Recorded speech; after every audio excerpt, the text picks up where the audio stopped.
Dari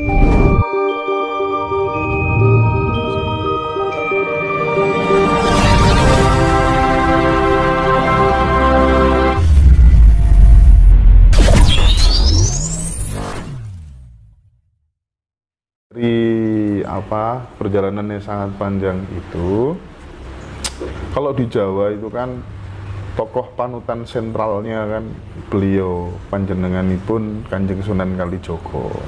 Pernah nggak ditemui beliau lewat mimpi atau kemudian lewat kasunyatan gitu, wujud physically gitu, pernah nggak Mas? Kalau saya dulu waktu posisi di rumah saya, kakak saya diambil. Kanjuk. Iya.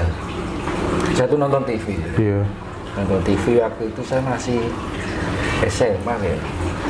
SMA atau SMP. Tiba-tiba itu tangan saya dipegang.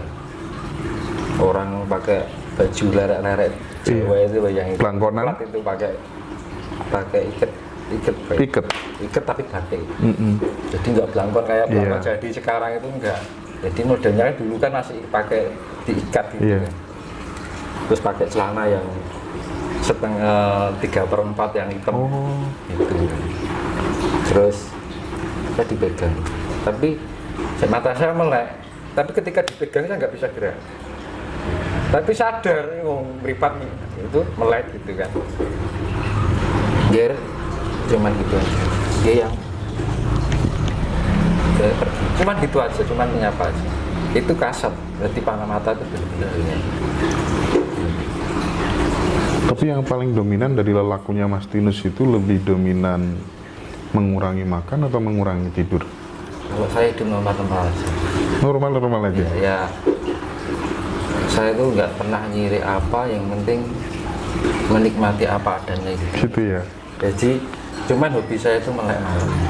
Karena sudah menjadi keterbiasaan dari sejak kecil. Jadi kalau semalam itu, misalkan kecapean gitu, pernah gak sengaja ketiduran Pak, rasanya kayak gelo, kalau sing kurang. Gitu ya Mas? Karena apa? Jadi kan nggak usah berguru kemana-mana, kerap melek bengi, cuman bergurunya sama rokok sama kopi. Itu gurunya. Gimana maksudnya itu? Penting itu? Iya kan, otomatis kan orang rokok, kopi, pikirannya kan pasti kita mau nggak mau kan berbicara dengan diri sendiri. Oh, itu jelas self talk itu ya. Itulah orang yang buat diri kita menjadi pintar itu adalah sering kali lah berbicara dengan diri kita sendiri. Iya Mas, sepakat saya kalau soal itu. Iya benar. Nggak, artinya gini Mas ya, saya ingin menekankan kepada semuanya Mas, karena sekarang ini mayoritas orang ketika ada masalah itu Mas, mentok, pusing dengan masalahnya, itu larinya mesti cari orang pintar.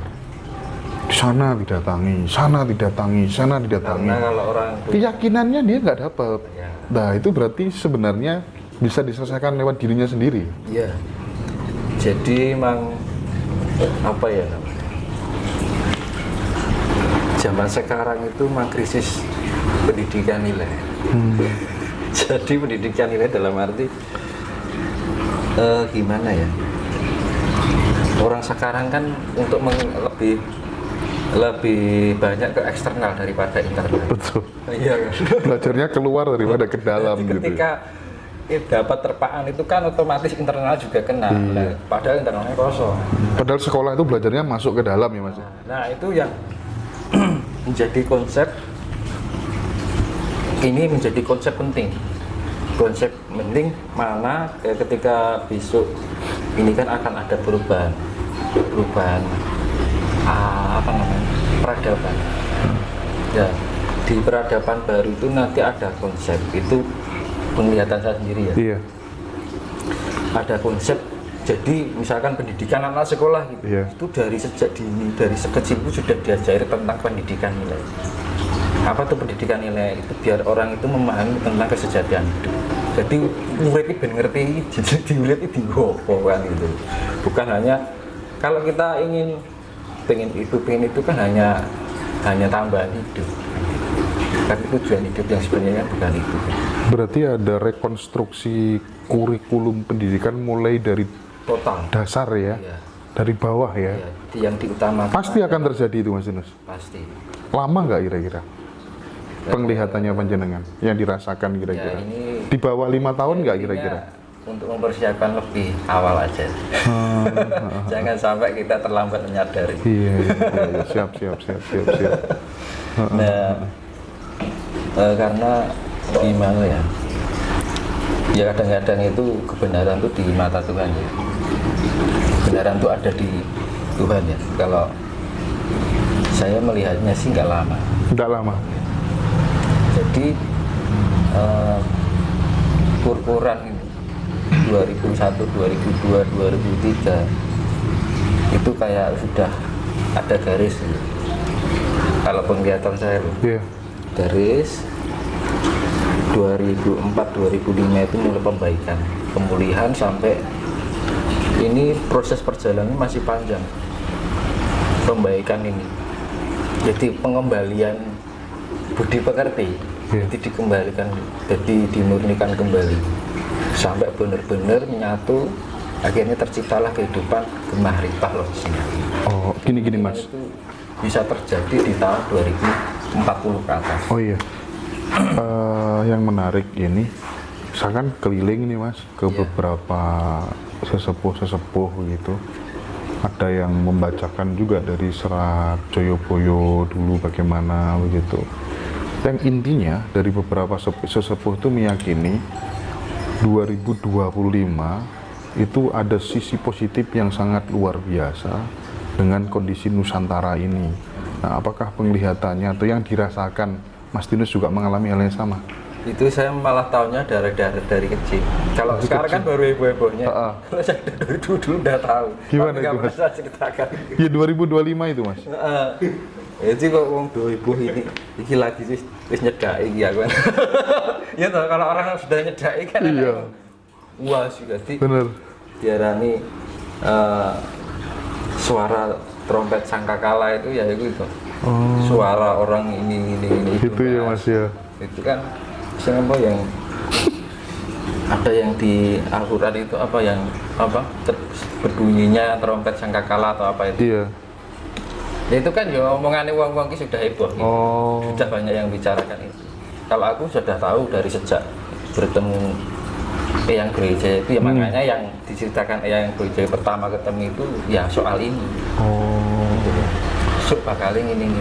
Nah, kalau bapak saya bilangnya 2060 itu titik puncak kejayaan Nusantara. Nah, kalau sampean gimana itu? 2040 ke atas. 2040 ke atas ya. Jadi tahun 2005 ke sini itu wong dandan. Iya, gitu. Apa nek wong dandan normal langsung dadi omah kan enggak mungkin. Mboten, iya, enggak mungkin. Lah aku nek dadi omah kan lagi kena ngene iki kena. Iya. Nek dadi omah kayak kursi, kayak meja gitu. Apa langsung dadi ora mungkin. Tapi ini kan kemarin 2 bulan itu Mas. Pagebluk ya. Orang meninggal itu gak karu-karuan. Pagi sakit, sore mati ya kan. Itu hampir 2 bulan 3 bulan. Tahun kembar. 19 dulu kan juga pernah terjadi. Bahkan di Nusantara korbannya 4,37 juta orang. Ini mending dulu kan besok sore loro esok mati kan gitu. Ini 2020 kan juga sama. Neng paling nggak dulu kejadian cuma 2 tahun. Ini paling ya 2 tahun rampung kan itu. Gitu ya. Tapi 2018 Palu bencana tsunami. Jadi itu.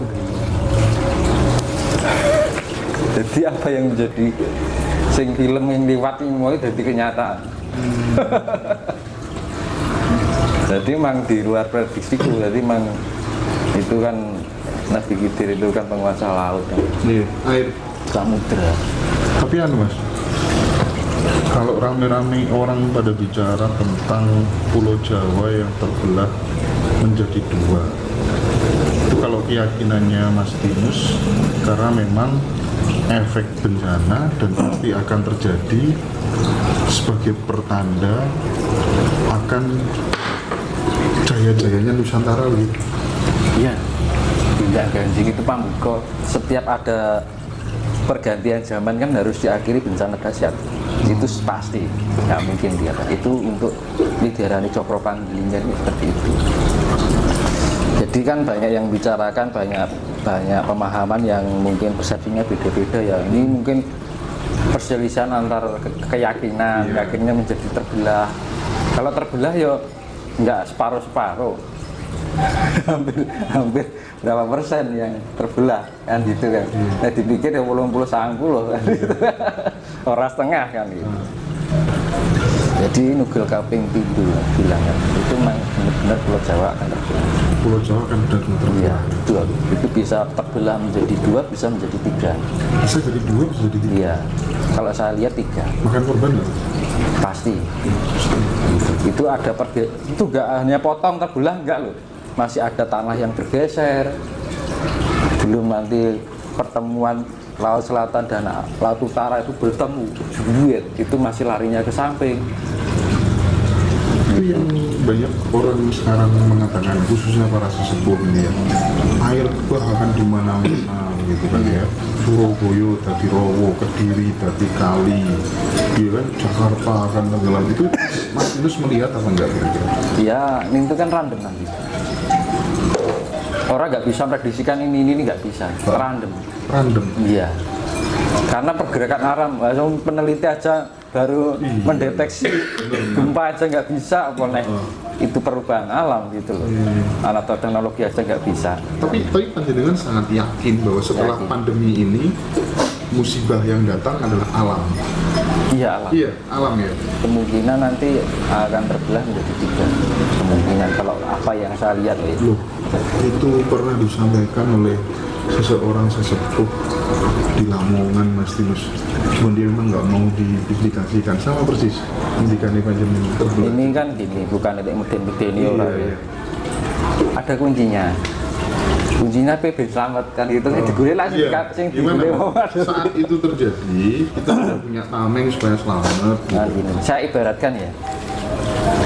Ini misalkan sepeda ontel. Ini ada catnya ya. Ini kan catnya warnanya pink. Iya.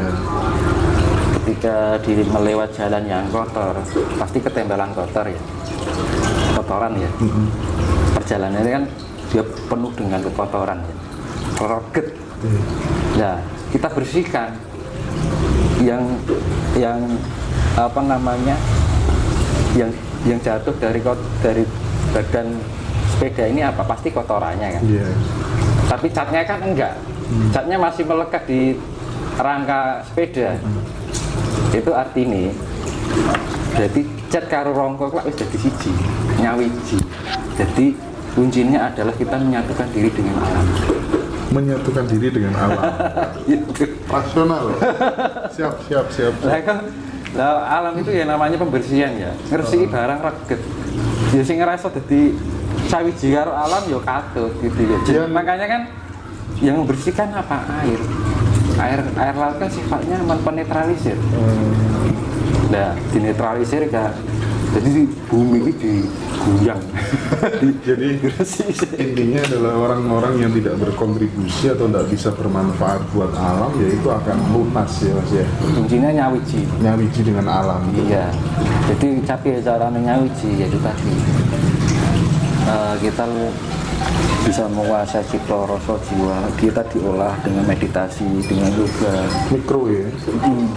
Jadi kita lebih melatih, meningkatkan intuisi kita, meningkatkan tingkat kesadaran kita. Apa toh gunanya meningkatkan tingkat kesadaran kita? Jadi ini diarani eling. Arep ngomong wae eling sih, sadar. Kayak ana sing eling iki. Arep diro selek, enak sing ngene iki iku sadar diri. Rumangsani nek wong Jawa. Nah, dengan melatih itu terus kita mendekatkan diri dengan alam semesta, kita mencintai alam semesta bahkan seisinya. Wis to nek iso nglakoni wis selamat ya. Gak perlu rapalan apa ya. Loh, sekarang gini itulah namanya hakikat. Iya kan? Apa nek wis pinter ngerapal selamat turun karuan nek hakikate ora iso nglakoni. Itu namanya hakikat budi pekerti. Jadi budi itu perbuatan, pekerti itu kan perbuatan, budi itu ya perbuatan baik. Kasih itu tadi, kuncinya adalah kasih. Makanya kan di dalam ajaran Buddha, kenapa tidak makan hewan? Nah itu ada satu hal, sebenarnya makanan hewan yang sebenarnya, ini menurut saya sendiri ya, makanan hewan itu sebenarnya sesuatu jika dimakan tanpa diternak tidak habis, jika dipotong tidak akan mati. Apa nih?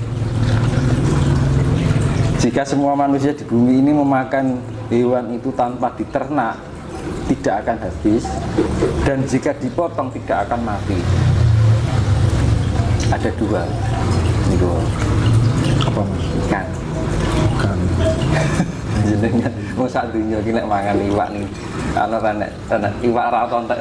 Iku Gusti Allah wis nyepaki, Mas. Lah kan ikan kan sekali mana ribuan jutaan. Iya ya. Lautnya dikuras ping pira iwak ra tontek. Gitu. Nah, dan itu memakan ikan itu marake wong cerdas ya, protein tinggi. Berarti Terus jika dipotong tidak mati, ya buah-buahan, sayur-sayuran. Itu keyakinan orang Buddha. Kalau saya mengamati keyakinan Buddha seperti itu, karena pendalaman saya lebih ke Buddha. Daripada Hindu saya lebih ke Buddha. ya, makanya sekarang ikan bakar terus berarti. Gurami tadi. Gurami, kakap, bebek. Mulai